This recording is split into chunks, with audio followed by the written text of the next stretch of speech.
I never really thought I'd do a book review on this podcast, but today I am. I'm talking about the book Sound Reporting, the NPR Guide to Audio Journalism and Production. Man, I learned a lot.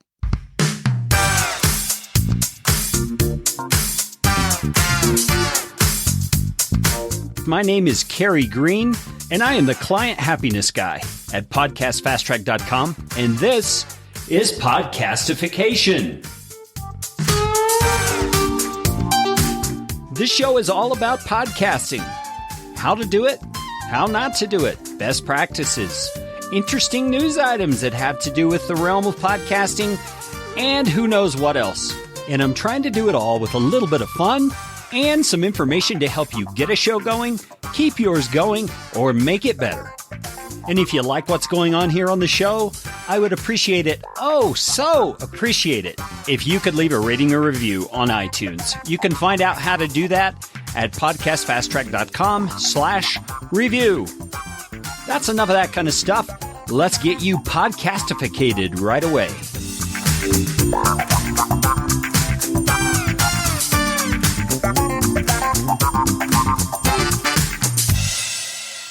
Okay, so why in the heck did I want to read a book about reporting? Well, mainly because it's produced by NPR, and you know NPR does all kinds of cool radio shows primarily, though they are now doing podcasts as well. And their audio is some of the best produced audio that is out there. I mean, have all the musical transitions and sound effects and live recordings. And I just want to tell you some of the reasons that I decided to read this book and report to you what I discovered. First of all, a while back, I read a book by a guy named Cal Newport. I think Cal is a professor of computer science at Cal Poly or Caltech or something like that. I'll figure it out and put it in the show notes for this episode. It's episode 92, which you can find at podcastfasttrack.com/92. And the book was called So Good They Can't Ignore You. And I was just really inspired and challenged by the book that I need to be always improving. I need to be trying to be in everything I do so good that I just can't be ignored. And so I wanted to learn from these people at NPR that I consider to be some of the best at creating a mood in a podcast or a piece of audio or creating an actual story. And I wanted to learn that because I have a podcast coming up where I'm going to be telling some stories and using sound clips very similar to an NPR show. So it's something I really wanted to know. I want to become better at what I do, to see it as a craft and not just an element of my work, not just something fun or a hobby, but as a craft. And though the book's aimed squarely at those who are wanting to be better at reporting news stories in an effective way, there is a lot that applies to any kind of recording, like podcasting. You see, the professional and quality work that NPR has done over the years is undeniable, so there's plenty to learn from any group of people who have been reporting news and telling stories through audio. I just entirely believe that. So I've kind of broken this down into a few sections, things that were shared in the book that I feel are particularly relevant or helpful to those of us who are doing podcasts. They have a section where I took some notes on two-person hosting. So that's like if you have a co-host. In their context, they usually consider this to be like a host and a reporter. But in podcasting, it's typically a co-host and a host, okay? Now, the other section, there's one on interviewing tips, which I think were very helpful. There's also a section on tips for good recordings that I'm going to walk you through some of my observations. And then finally, but I'm actually going to do it first, is just a section at the beginning where the author, Jonathan Kern, talks about the benefits of audio. So let's talk about that. What are the benefits of audio? Why are we audio people? Why are we doing podcasting, which is primarily an audio media? Now, of course, you can do video podcasts and you can, send those out via RSS feed and all kinds of stuff, but they're not as portable. They're not as easy to consume. And that's really the first point that the NPR people talked about, is that podcasts are portable. And they're talking about for the listener.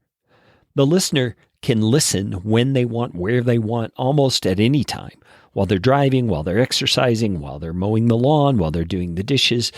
They can do that with an audio podcast. Another benefit of audio is that they're intimate.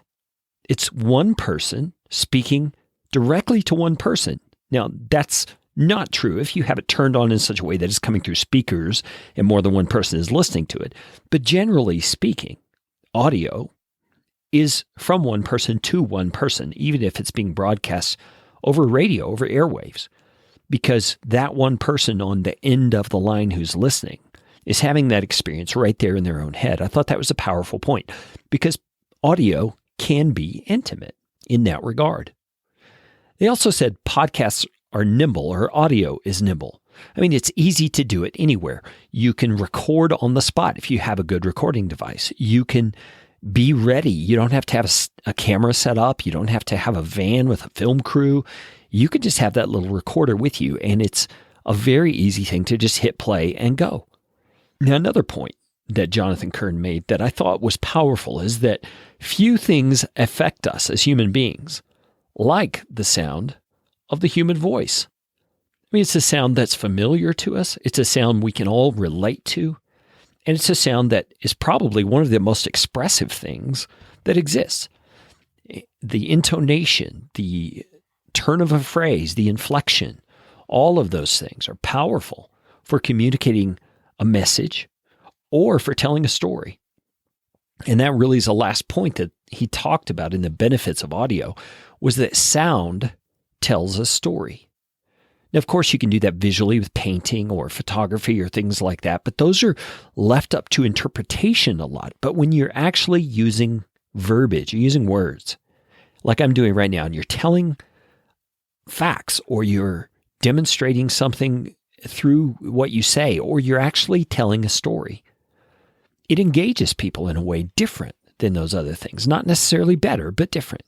And so those are some of the benefits of audio. Now let's go next to the section where Jonathan talked about tips for good recordings. I think all of us as podcasters can use some of the principles that he describes here. First of all, he encourages people who are going to be recording audio to write and speak for the ear, not the eye.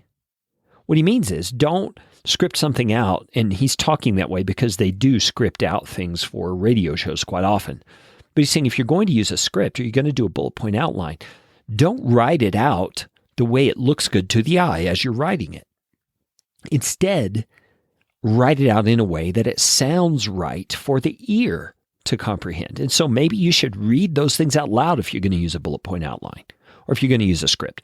Read it out loud to yourself. Does it sound natural? Does it sound right when you actually read it out loud?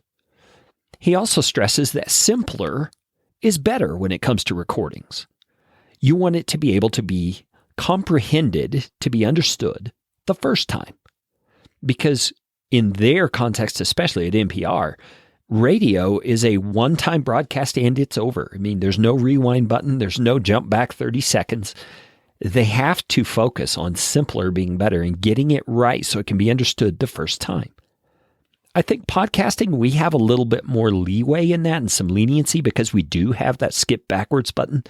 But I think if we're going to follow that so good they can't ignore you sort of a principle, we will also be aiming at simpler being better. We'll be working to be comprehended right the first time because it's more impacting that way. When someone has to stop a recording right in the middle and jump back 30 seconds because they didn't quite understand what you said, I think that's a detriment to you. That's a detriment to the effectiveness of your podcast, and the enjoyment level is going to drop.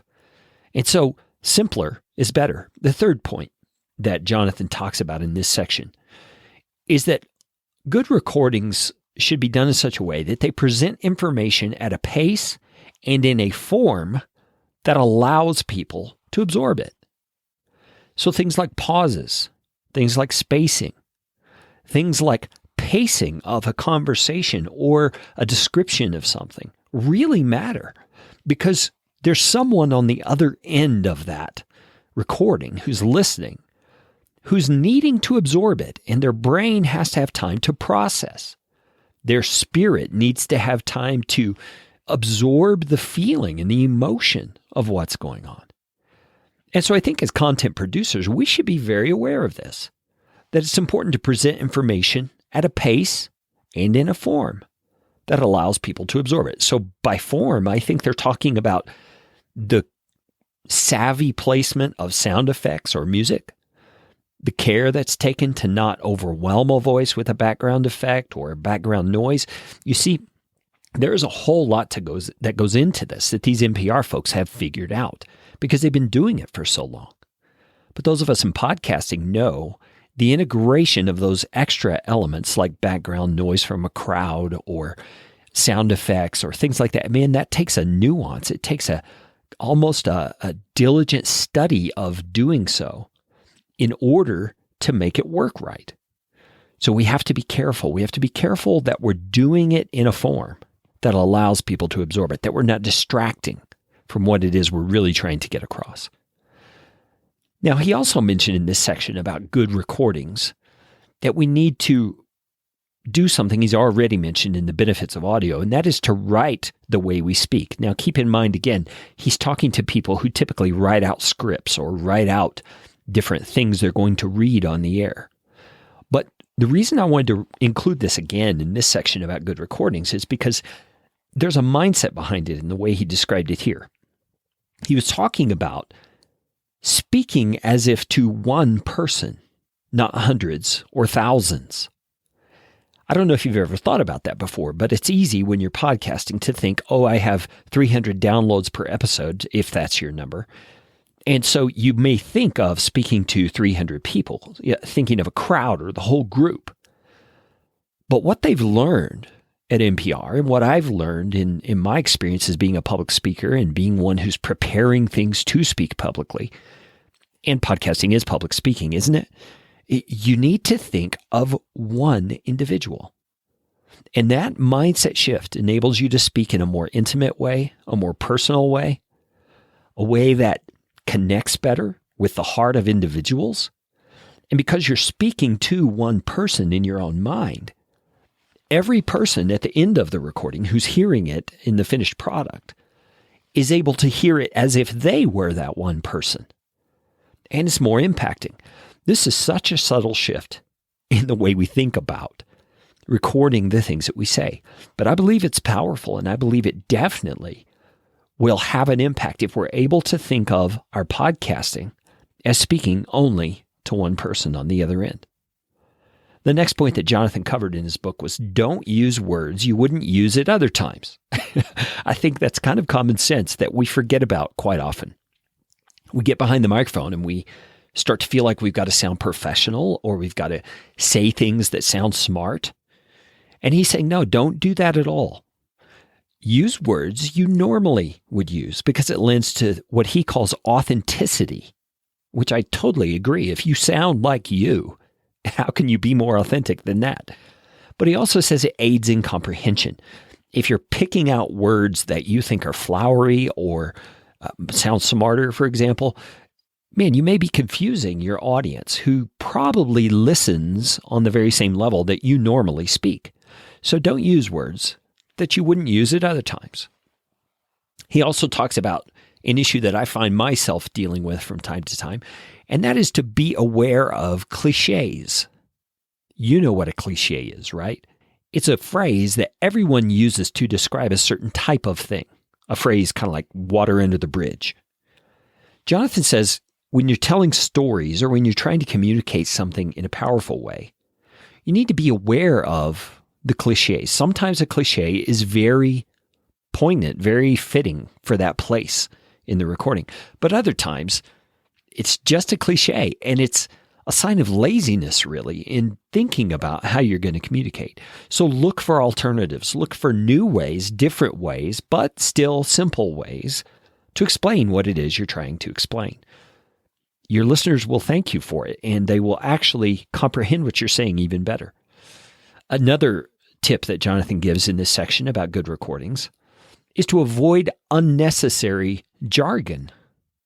Now, I realize, depending on what you're podcasting about, there may be jargon or nomenclature that comes along with your particular discipline.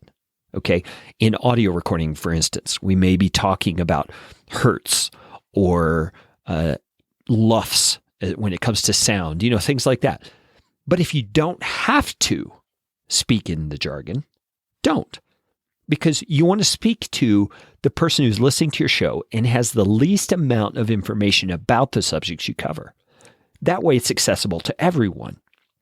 So avoid unnecessary jargon. Jonathan has a very creative way of explaining this. He says, you want to explain the things that you must explain, imagining that you're doing so to a smart but distracted 10th grader. I think that's great. A smart person, but they're distracted. So they're fairly mature in their thinking ability. They're fairly mature in the way they view the world, and that's a 10th grader, but they're distracted. So explain things on that level. Don't get too complicated or complex, and your listeners will be able to get what you're saying more easily. And then finally, this one's kind of a no-brainer, but I think a lot of us just are lazy and don't do this. He says, know and pronounce names correctly. He's talking about names of people, names of places, names of cities, that kind of thing. Even terminology that you do have to use. Know it, meaning understand it, what it means and where it comes from, and then pronounce it correctly. It just is better in terms of educating your listeners, but also just as better because it's right. It's just the way to do it. Now, the next section that I want to step into that Jonathan covered is what he called two-person hosting. For podcasting, I would just refer to this as co-hosting, okay? He's saying when there's two people who are kind of planning, in our case, an episode, here are some tips for making this better. First of all, discuss a mutual goal or point for the episode. Now, I know some co-hosts are able to just kind of wing it. They have a guest on and they're just going to talk with the guest and get to wherever they get to. And hey, I guess that's fine. But Jonathan is saying when you discuss a mutual goal, you have a point to the conversation that you're wanting to have, you're able to actually bring more value to your listeners because you're very specific about what it is you're trying to do. And therefore, you can be more intentional about it. He also says that the co-hosts should communicate with each other ahead of time about those things because not everyone is able to think on their feet, so to speak. There's a cliche for you. Did you notice that? Not everyone's able to think on their feet and be able to just think out loud and say something intelligible. Some can, some can't. So Jonathan is saying, communicate with each other ahead of time about those mutual goals or things that you may want to talk about so that you both have time to think it through. That may include creating lists of suggested questions or topics that you want to cover. And discuss with each other your own point of view about the subjects you're going to be talking about. Because you want to know if you're just going to be yes men to each other or if there's going to be some sort of tension that you can play out and you can posit against each other. You see, to make it more interesting, to make it more enjoyable to listen to. There are all kinds of benefits to talking about these things with your co-host ahead of time. He says you also should take the time to suggest sound effects or clips that you want to use if you do that sort of thing. Get some ideas bouncing around so that the two of you can kind of come at this together and be creative as the two of you look at it with two sets of eyes rather than one. He also says you should always have notes handy that contain facts, statistics, pronunciations of names or words that you need, those kinds of things. I think that's a great tip. And then finally, he said, remember, it's a conversation, not a polished script. So you don't have to verbatim say things exactly like you've got them on paper if you're using paper or notes. Remember, it's a conversation. So what do you do when you have a conversation with someone over coffee? Well, you just talk. You just allow for pauses. You go back and forth. One person doesn't monopolize it. So in a sense, at this point, I think it's helpful to not think about your audience and instead think about the person you're talking with and what would enable the two of you to have a more enjoyable conversation. Because in my experience, if the two people on the recording are enjoying themselves and enjoying talking with each other, everybody who's listening is going to enjoy it that much more. Okay, and then I had one thing to add on here at the end of this section about two-person conversations or co-host situations. And it really is kind of jumping off of that last one about it being a conversation. I say this out of my experience from editing lots of podcasts where co-hosts have been involved. And I guess the best way to say it is this. Rapport between the two people goes a long way, and banter is a fun thing, but be sure to keep it on target for the goals that you have for that episode.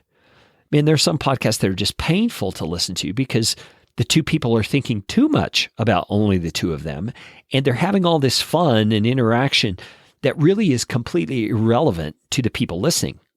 And it's not respecting the time of those who are listening and actually waste their time. So I would encourage you, have the banter, have that rapport. It makes for a better, more relaxed recording and a more enjoyable conversation. But don't get carried away. Keep it on target for the goals that you have for the episode.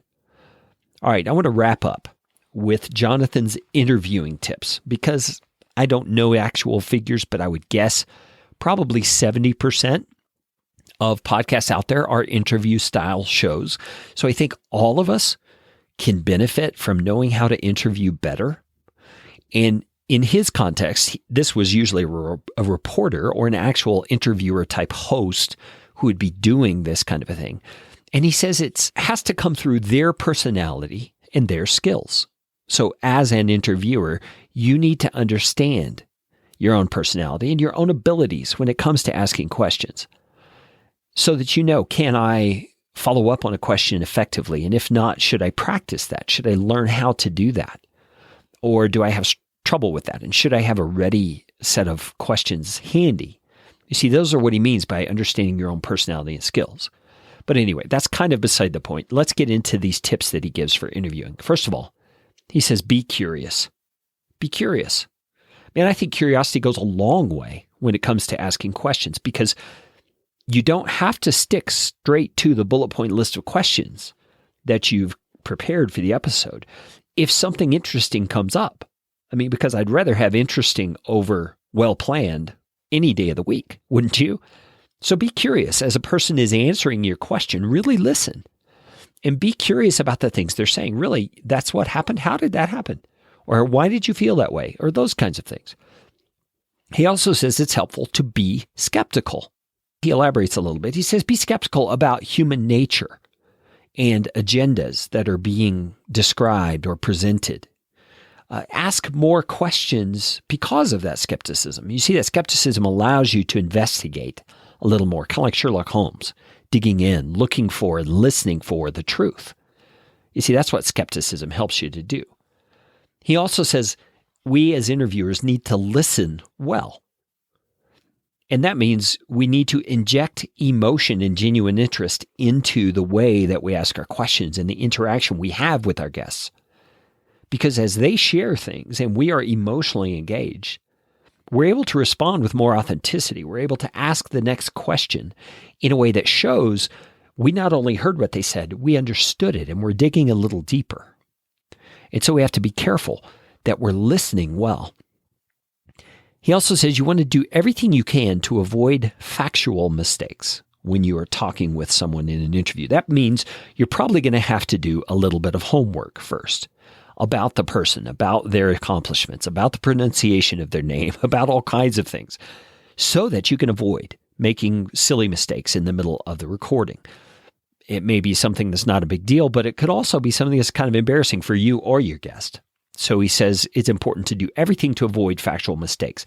Now, understand again, there's probably a little caveat that should be said here.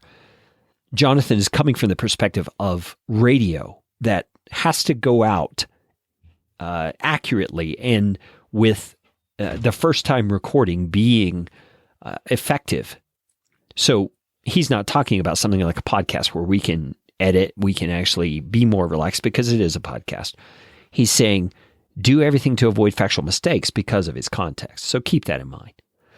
He says also you should always engage in small talk first before you even hit the record button. The reason is it puts you at ease with your guest and it puts your guest at ease with you. And if you can get to the point that you're able to get your guest to completely forget that they are actually doing a recording, that is wonderful because they're going to be more genuine, more revealing of the real answers to the questions that you answer.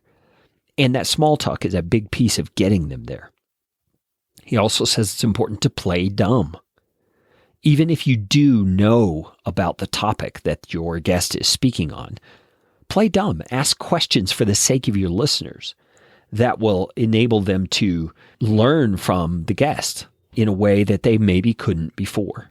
He suggests that we avoid yes/no questions. I think most of us know that, because how interesting is it to ask a question and someone just says no? That's not very interesting. You need a little more than that, don't you? He says either or questions should also be avoided. So instead of saying, did you feel this or did you feel that? Well, those should be avoided as well, because your answers are usually short and not very colorful.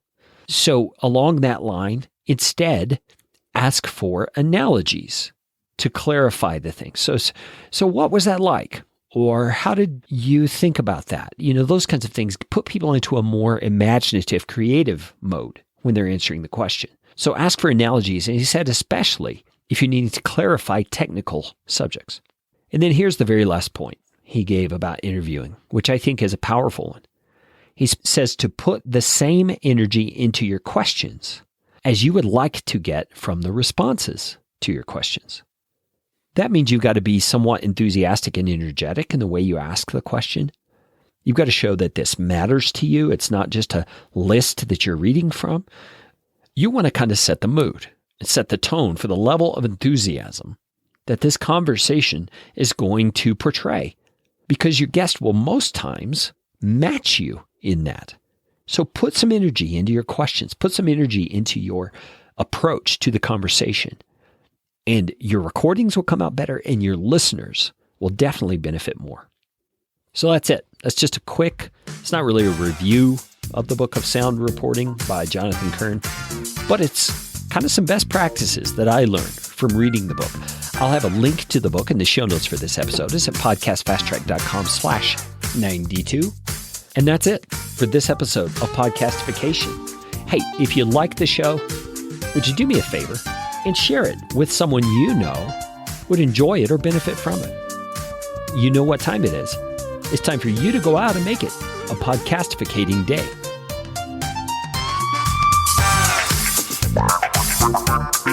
This show is brought to you by Podcast Fast Track, where my team provides professional podcasting services without the time suck.